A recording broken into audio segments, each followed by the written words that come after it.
Kalau ada yang bertanya, sejak kapan saya belok? Jawabannya adalah, sejak istri saya jadi TKW. Kenapa? Karena saya punya kebutuhan dan saya tidak mau mengambil risiko hamil jika melakukannya dengan wanita. Dan saya juga tidak mau jajan sembarangan karena banyak penyakit. Udah, gitu aja. Sesimpel itu. Lalu bagaimana semua itu bisa terjadi?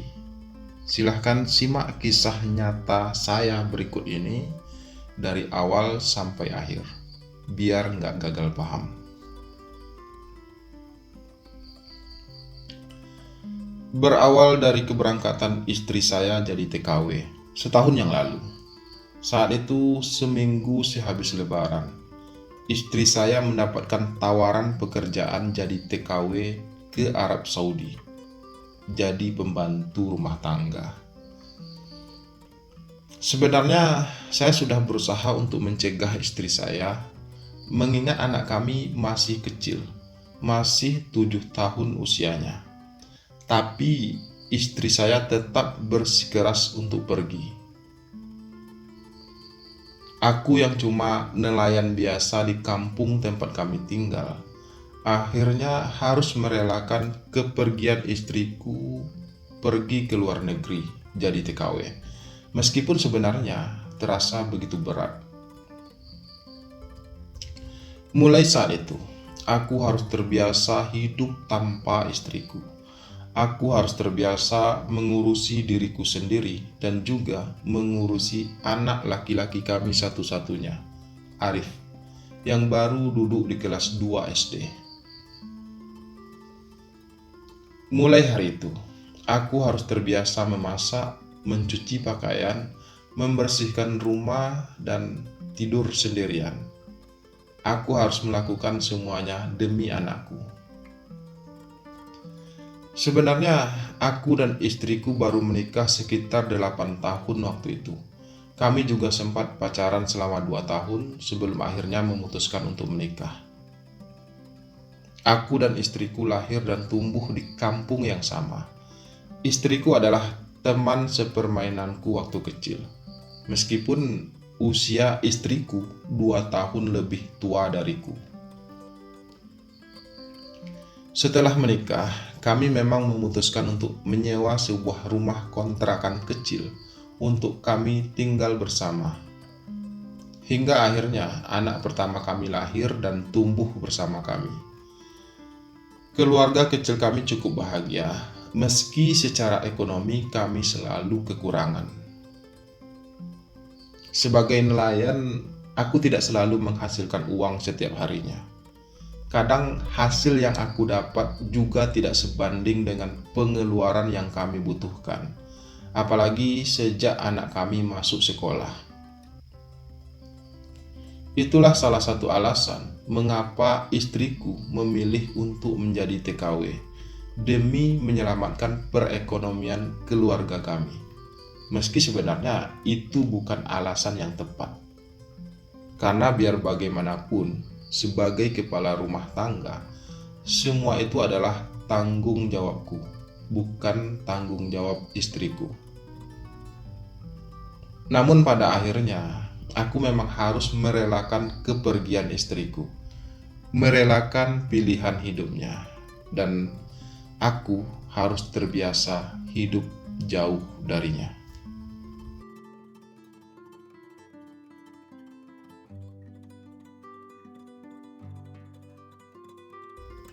Sebagai seorang laki-laki yang sudah menikah dan sekarang harus berada jauh dari istri, terus terang terasa ada yang kurang dalam hidupku. Terasa ada yang hilang, terutama saat malam hari menjelang tidur. Biasanya kalau tidur selalu ada yang menemani. Sekarang aku harus tidur sendiri, seperti saat masih lajang dulu. Bak sebuah lirik lagu. Mata melirik, pikiran melayang. Dan jujur saja, aku merasa sangat kesepian. Masak sendiri, cuci baju sendiri, tidur juga sendiri. Dan aku benar-benar berdiri sendiri. Beruntunglah anakku sudah cukup besar. Setidaknya aku tidak terlalu repot untuk mengurusinya. Dia sudah bisa mandi sendiri, menyiapkan peralatan sekolahnya sendiri, dan juga berangkat sekolah sendiri.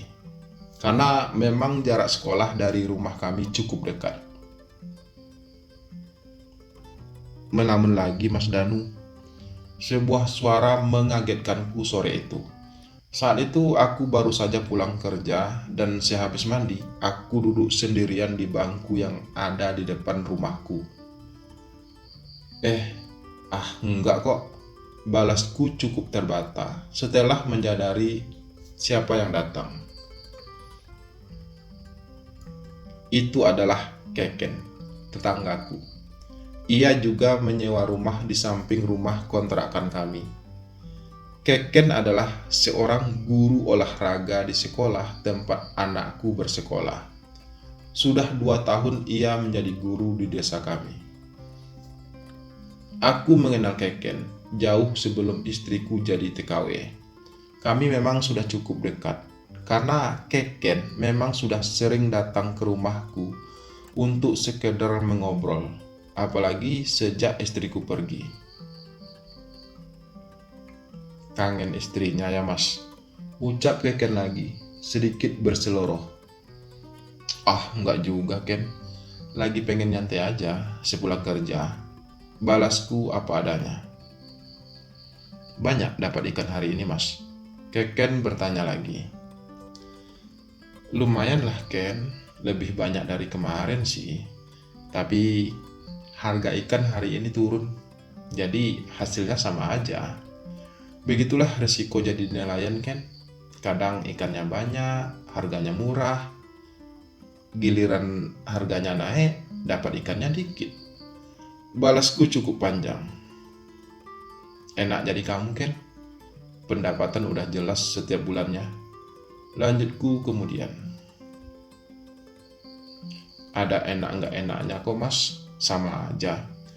Meskipun pendapatan saya sudah pasti setiap bulannya, tapi saya kerjakan masih diperintah orang. Kalau Mas Danu, kerjanya kan enak, bebas, tanpa diperintah-perintah atasan. Balas Keken pelan. Iya sih, balasku ringan. Entah aku setuju atau tidak dengan pendapat Keken tersebut. Yang penting aku berusaha untuk menghargai pendapatnya. Ada jeda beberapa saat. Kami saling terdiam. Keken beberapa kali memainkan HP-nya, sementara aku sibuk menyalakan rokokku. Ngomong-ngomong, nggak terasa udah setahun juga ya Mas, istri Mas Danu pergi. Ucap Keken tiba-tiba. Iya, balasku singkat. Jadi, kapan istri Mas Danu akan pulang? Tanya Keken lagi. Ya, belum pasti sih. Kalau ceritanya, ia kerjakan sistem kontrak. Dia udah dikontrak selama 6 tahun. Dan selama 6 tahun, ia hanya boleh pulang sekali 2 tahun. Itu pun cuma 2 hari. Balasku sedikit menjelaskan. Wah, kalau begitu masih lama ya Mas, ucap Keken. Mas Danu nggak kesepian nih ditinggal istri selama itu. Lanjutnya bertanya. Aku menatap Keken beberapa saat, mencoba memahami maksud dari pertanyaannya barusan. Yang namanya kesepian itu pasti kan, namanya juga terpisah jauh dari istri. Aku membalas juga akhirnya setelah aku terdiam beberapa saat. Jadi gimana dengan kebutuhan Mas Danu sendiri? Gimana cara Mas Danu memenuhinya? Tanya Keken selanjutnya. Maksudnya? Tanyaku berlagak tidak paham. Lebih tepatnya untuk memastikan tujuan dari pertanyaan Keken yang sebenarnya. Ya, Mas ngertilah. Kebutuhan suami dari seorang istri itu kan banyak. Salah satunya dan yang paling penting itu kan kebutuhan biologis. Gimana cara Mas Danu mengatasi hal tersebut? Tanya Keken lebih jelas. Pertanyaan macam apa itu? Batinku merasa heran sendiri. Mengapa Keken harus mempertanyakan hal tersebut? Ya, sama kayak kamu lah Ken. Kalau lagi pengen, saya lakukan secara mandiri aja.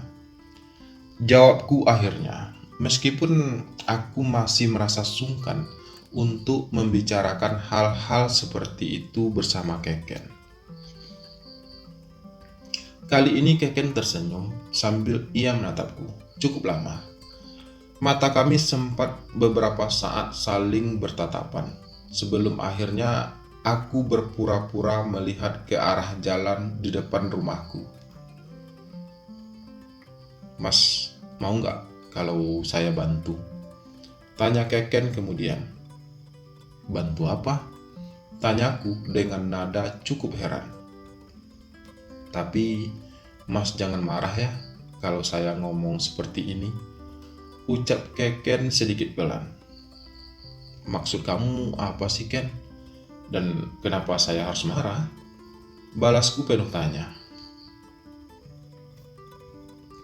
Jadi sebenarnya aku tuh sudah lama suka sama Mas Danu. Mas Danu sangat tampan dan juga sangat kekar. Mas Danu juga sosok yang baik dan ramah. Saya kagum sama Mas Danu.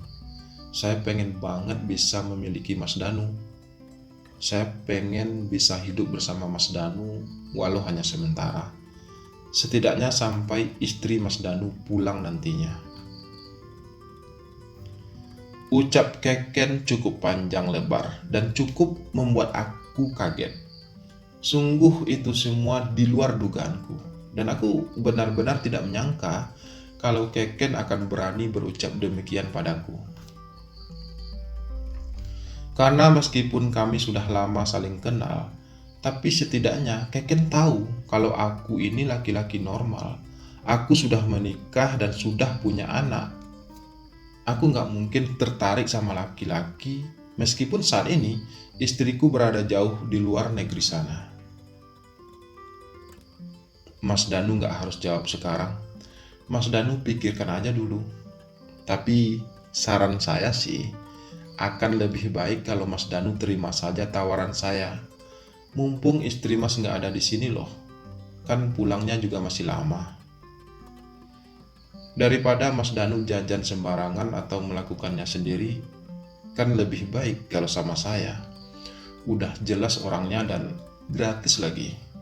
Bahkan saya bersedia membayar Mas Danu kalau Mas Danu mau.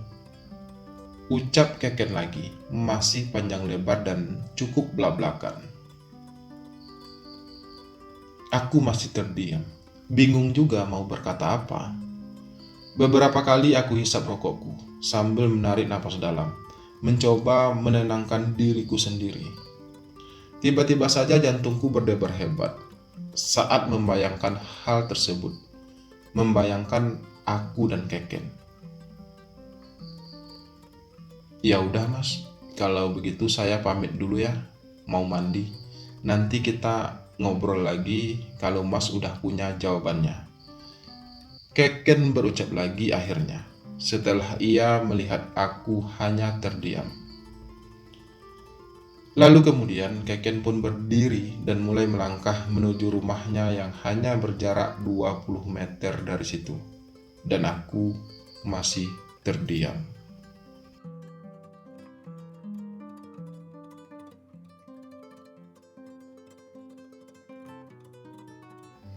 Secara fisik dan sebagai seorang laki-laki, Keken cukup menarik. Dia berkulit putih dan bersih. Wajahnya lumayan tampan dengan hidungnya yang bengir. Tubuhnya sedikit berisi, tidak kurus dan tidak juga gemuk. Proporsional sih menurutku. Tapi bukan itu masalahnya. Ini bukan soal fisiknya. Ini soal jenis kelaminnya. Kenapa Keken harus seorang laki-laki?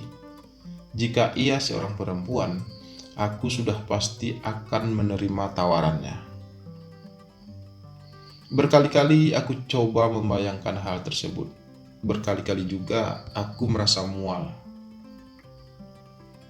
Bertahun-tahun mengenal Keken, baru kali ini aku benar-benar mengenalnya.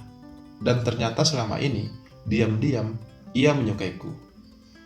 Dan aku yakin, Keken pasti sering menghayal tentang diriku, terutama saat malam menjelang tidur. Mungkin karena itu juga, setiap kali aku bertemu Keken, aku sering merasa salah tingkah. Keken sering menatapku lama saat berbicara dengannya. Dia juga sering merangkulku dengan sengaja, dan aku baru menyadari hal itu sekarang. Itu semua juga cukup menjawab pertanyaan-pertanyaanku selama ini tentang Keken. Mengapa ia begitu baik padaku, terutama sejak istriku pergi. Ia sering membelikan makanan untuk aku dan anakku. Ia juga sering membantu anakku belajar di rumah. Dan karena itu juga mungkin Keken sampai hari ini belum menikah, meskipun ia sudah berusia 28 tahun. Sekarang aku jadi dilema antara menghindar atau menerima. Karena seperti kata Keken, mumpung istriku lagi di luar negeri, kenapa tidak aku memanfaatkan saja kesempatan ini? Tapi kenapa harus Keken sih? Kenapa harus laki-laki?